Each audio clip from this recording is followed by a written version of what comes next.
Good afternoon. My name is Charles Reed. I'm the Executive Director for the Center for Nursing Excellence at University Hospital in San Antonio. And today I'm going to discuss the challenges of acknowledging the donor and the family.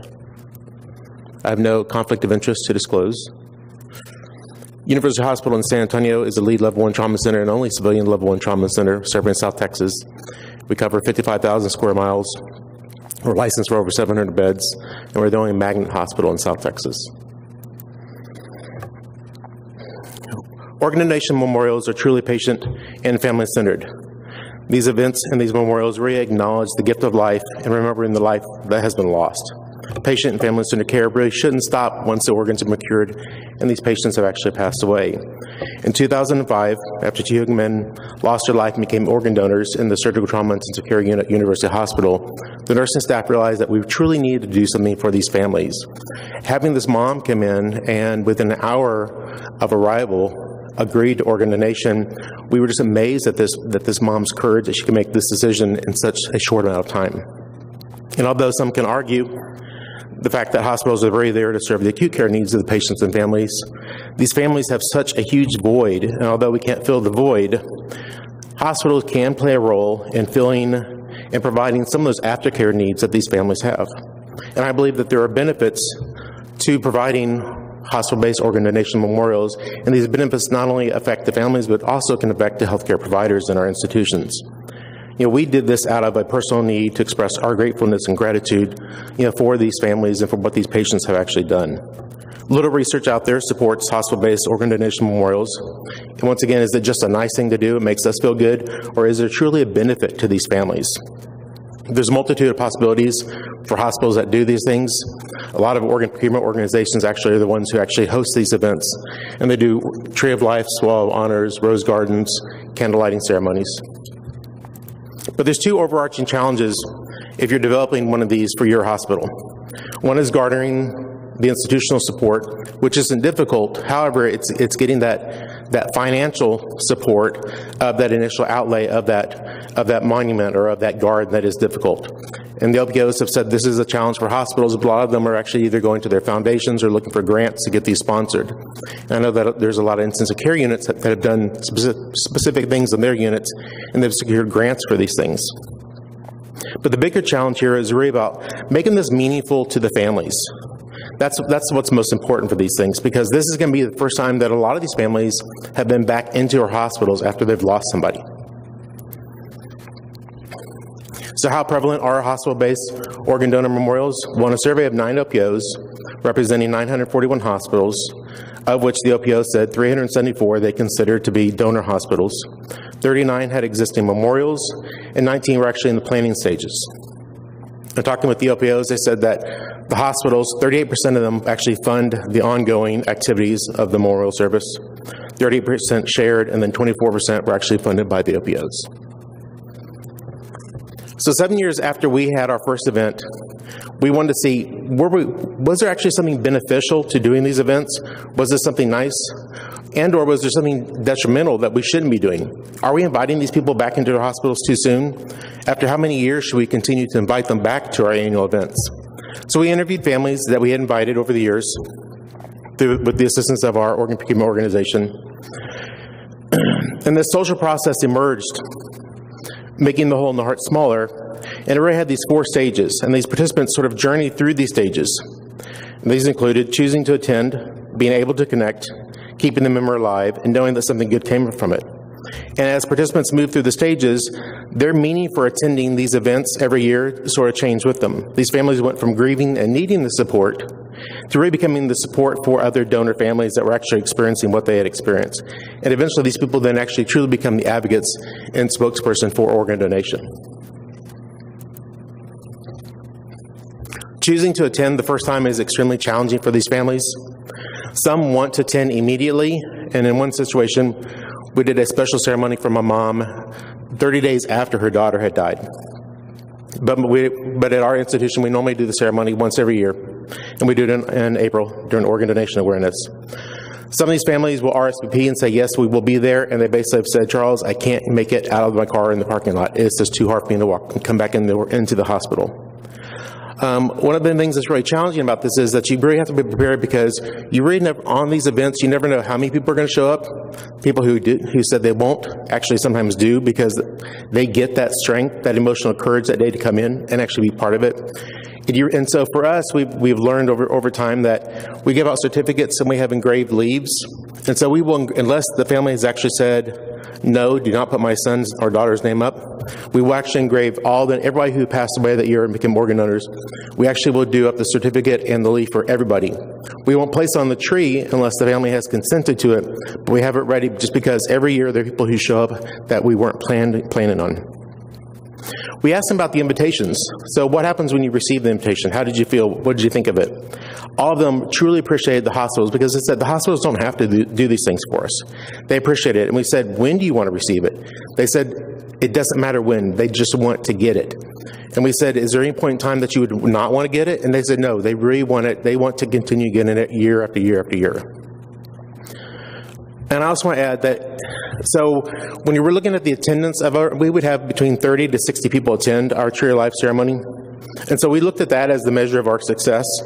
But after talking to these families, we realized that's not the measure of success.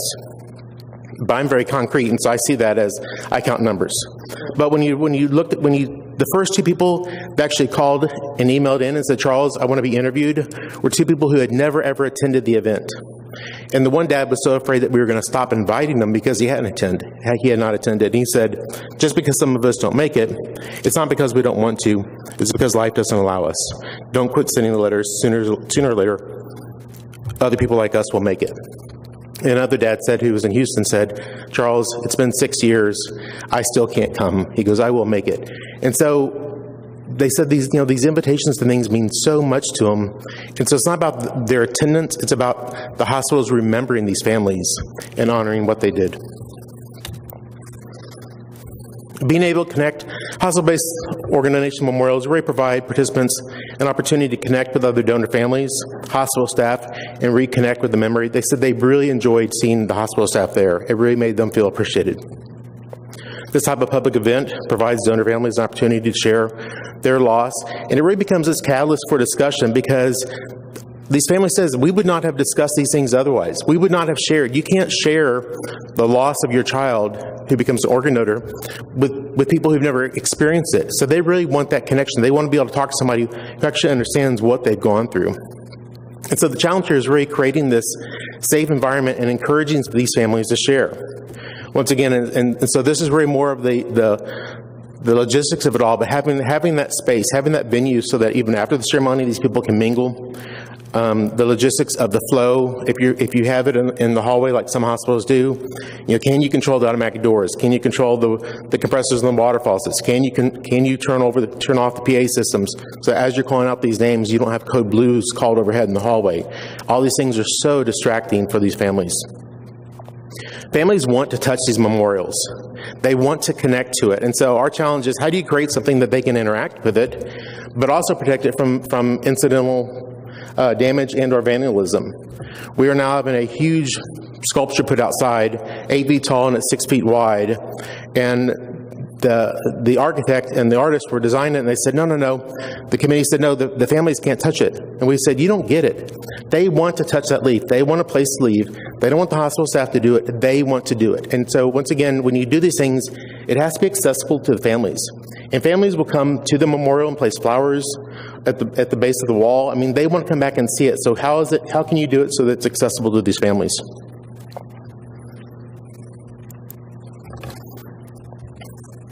These families really want some type of public acknowledgement that their loved one existed. They want something that the public can see, that semblance of existence. They need people to know that their loved one, that what heroic act did they give. They want their loved one to be remembered. Creating this yearly ceremony gives families a new tradition, as one mom said. I can't celebrate the birthday with her anymore, but I can celebrate her in a different way.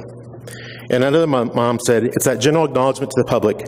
It was important to me that she wasn't, that her name is still there, that she existed. Donor memorials, these things really help validate the decisions that the organ donors made prior to the accident and or these families did. These annual events are extremely important for this validation. They provide that mechanism for validation that they actually did the right things.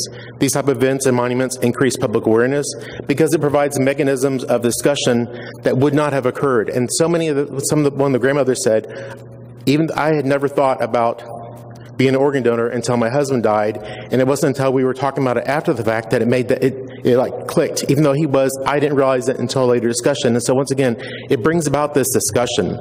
But also these ceremonies and having these monuments, all of us give tours through our hospital of high school students and nursing students and medical students and stuff. And so you put this on the map of your organization because once again, it's all about bringing the awareness to the need for organ donation.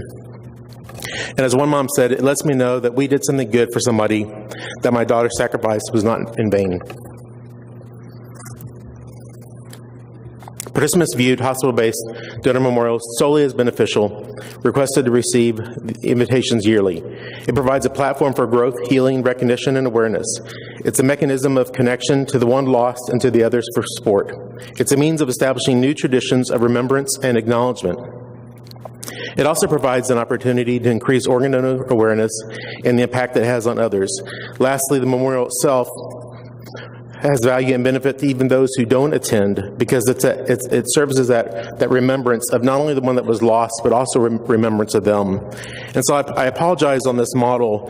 Initially, if you look at it, this choosing to attend and talking to the families, what they said is as I move through these stages, and you don't have to go through every stage, and people may be fine, and so, but just from the families that we talked to, this is sort of how it emerged, that as I went through this, they kept saying that as I attended these events and did these things and talked about it and became the advocates for organ donation, that they actually said, I still have the hole in my heart, but it is smaller.